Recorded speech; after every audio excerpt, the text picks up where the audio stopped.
बहुत बहुत स्वागत है सभी का हमारे YouTube चैनल स्टूडेंट्स मीडिया में। मैं हूं राज और आप देख रहे हैं स्टूडेंट्स मीडिया YouTube चैनल।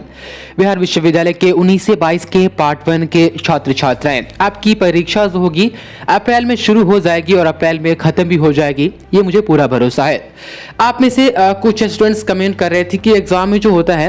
एक पेपर में कितने क्वेश्चन पूछे जाते हैं, क्वेश्चन जो हमें दी जाती है एग्जामिनेशन हॉल में, वहां पर ऑनर्स पेपर में फर्स्ट टाइम आप लोग ऑनर्स पेपर का एग्जाम देंगे तो ऑनर्स पेपर में कितने क्वेश्चंस पूछे जाते हैं और कितने का हमें आंसर करना होता है। क्या उसमें कुछ कंडीशंस भी होता है कि हमें इस क्वेश्चन या इस ग्रुप से कुछ क्वेश्चंस का आंसर करना है, उसके बाद से किसी और ग्रुप से कुछ क्वेश्चंस का आंसर करना है। तो इस वीडियो में हम ये कंफ्यूजन दूर करेंगे कि आपको एग्जाम में कितने क्वेश्चंस आपसे एक पेपर में पूछे जाते हैं और साथ ही क्या कंडीशंस होती है और कितने क्वेश्चंस का आपको आंसर करना जरूरी होता है। तो फ्रेंड्स, ऑनर्स पेपर 1 और पेपर 2 दो पेपर होता है आपके पार्ट 1 में ऑनर्स का, बाकी 3 पेपर जो होता है वह सब्सिडरी होता है। तो ऑनर्स में 2 पेपर हुआ, तो एक पेपर में जो कॉमन सबसे पहले हम कॉमन चीज़ों को देखते हैं। कॉमनली जो होता है आपको एक पेपर में लगभग एक पेपर में आपसे 10 क्वेश्चंस पूछे जाते हैं, लेकिन यहाँ पर मैंने 3 सब्जेक्ट के नाम मेंशन किए हैं। क्यों, मैं आपको बताऊंगा। कॉमनली आपसे 10 क्वेश्चंस आपके एग्जाम में एक पेपर में ऑनर्स आपका जो होता है वह ऑनर्स 1+1 ऑनर्स आपका 2 पेपर होता है, तो एक पेपर में आमतौर पर 10 क्वेश्चंस पूछे जाते हैं। 10 क्वेश्चन में आपको 5 क्वेश्चन का आंसर करना एकदम से जरूरी होता है। ये जो 10 क्वेश्चंस पूछे जाते हैं उसके नीचे एक कंडीशन भी दी जाती है कि स्टूडेंट को कभी कभी होता है कि ज्योग्राफी हो, हिस्ट्री हो, या मैथमेटिक्स की हम बात कर ले या साइंस के कोई और सब्जेक्ट, ज़्यादातर सब्जेक्ट में आपका जो 10 क्वेश्चन जो होता है इसको ग्रुप वाइज बांट दिया जाता है, ग्रुप ए, ग्रुप बी, और कभी कभी होता है कि 10 क्वेश्चन को 3 ग्रुप में बांटा जाता है एकदम से। तो वहां पर ऊपर एकदम से साफ साफ लिख देता है कि स्टूडेंट को कम से कम ग्रुप ए से 2 क्वेश्चन का आंसर करना है और उसके बाद से ग्रुप बी से कम 2 क्वेश्चन का और ग्रुप सी से कम 1 क्वेश्चन का, और इस तरीके से आपको 5 क्वेश्चन का आंसर करना होता है। कुछ स्टूडेंट्स कमेंट करते हैं कि यहाँ पर ग्रुप ए से सपोज ग्रुप ए से बोल रहा है कि कम से कम आपको 2 क्वेश्चन का आंसर करने के लिए कहा जा रहा है। यहाँ पर कम से कम भी हो जाता है और ज़्यादा से ज़्यादा भी यहाँ पर पूछा जाता है कि ज़्यादा से ज़्यादा आपको ग्रुप ए से 2 ही क्वेश्चन का आंसर करना है या कम से कम 2 का करना है। यानी उनको टोटल 10 क्वेश्चन में से 5 क्वेश्चन का आंसर चाहिए होता है। एग्जामिनर जो भी कॉपी चेक करते हैं या जो भी यूनिवर्सिटी आपसे एग्जाम लेती है, उनको यदि वो 10 क्वेश्चंस पूछती है तो आपसे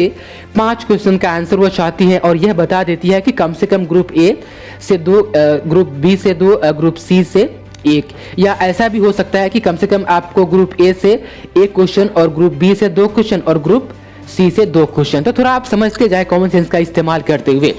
तो यदि यहाँ पर कहा गया है कि ग्रुप ए से कम आपको 2 क्वेश्चन का आंसर करना है, लेकिन ग्रुप ए में 3 से 4 क्वेश्चन दिए गए हैं और उसमें से आपको 3 का आंसर सही से याद है, तो कुछ सवाल ये भी आते हैं कमेंट के माध्यम से कि यदि हम 3 क्वेश्चन का आंसर ग्रुप ए से कर देते हैं तो क्या हमें तीनों क्वेश्चन के आंसर का बदले हमें नंबर मिलेगा? तो बिल्कुल नहीं, आपको किन्हीं 2 क्वेश्चन का आंसर करने के लिए ही नंबर दिया जाएगा, जिसमें 5 क्वेश्चन पूछे जाते हैं। आमतौर पर हर एक क्वेश्चन के आंसर करने के लिए आपको 20 नंबर निर्धारित होता है। तो यदि एक ग्रुप में यहाँ पर 2 क्वेश्चन कहा गया है कम से कम आंसर करने के लिए, तो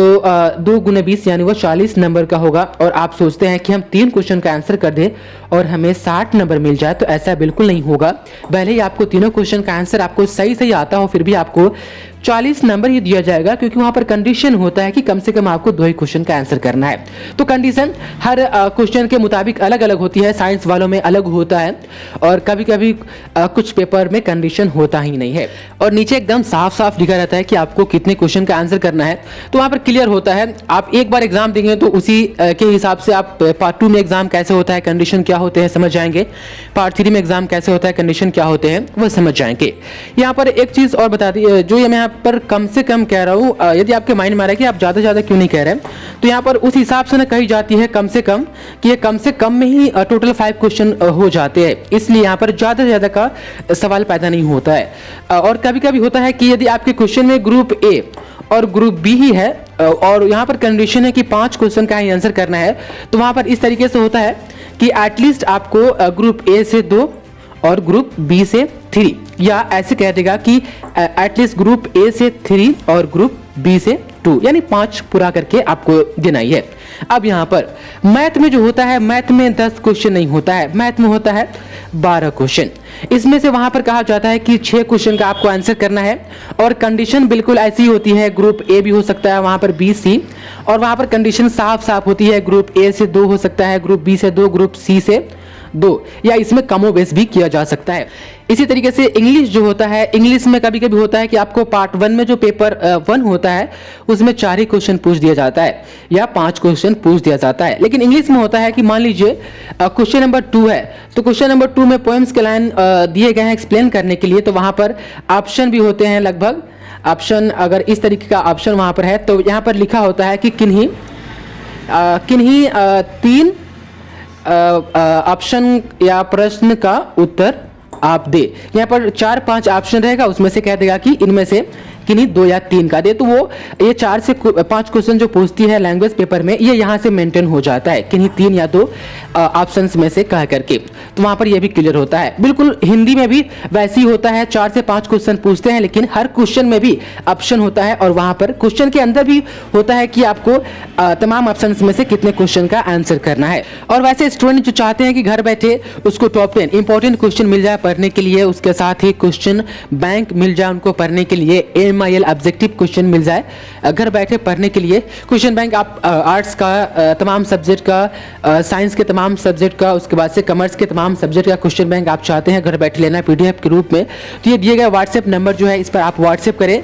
अपने सब्जेक्ट का नाम बताएं, यहाँ से टॉप 10 क्वेश्चन यानी इंपॉर्टेंट क्वेश्चन और क्वेश्चन बैंक और MIL ऑब्जेक्टिव का पूरा गेस्ट पेपर आपको यहाँ से मिल जाएगा PDF के रूप में घर बैठे। तो जो भी इंटरेस्टेड स्टूडेंट है वो हमें व्हाट्सएप पर मैसेज करे, समय रहती है हम आपको रिप्लाई भी करेंगे, और उसके बाद से उसके लिए कुछ पेमेंट करना होगा, वो आप पेमेंट कर दीजिएगा UPI ID के माध्यम से, तो हम आप तक पहुँचा देंगे। तो उम्मीद है ये आपको समझ में आ गया होगा कि कितने क्वेश्चन पूछे जाते हैं और कितने का हमें आंसर करना होता है और कंडीशन क्या होता है। अब जब एग्जाम देने जाएंगे तो एग्जामिनेशन हॉल में जाने के लिए जो रूम नंबर बाहर की तरफ जो लिखा रहता है वो किस तरीके से होता है, आपको किस तरीके से रूम फाइंड करना होता है, या आप करेंगे जब रूटीन आ जाएगी एग्जाम के लिए, तब उसके बाद उस वीडियो को हम कवर करेंगे। फिलहाल के लिए इतना ही। बहुत बहुत शुक्रिया आपका इस वीडियो को देखने के लिए।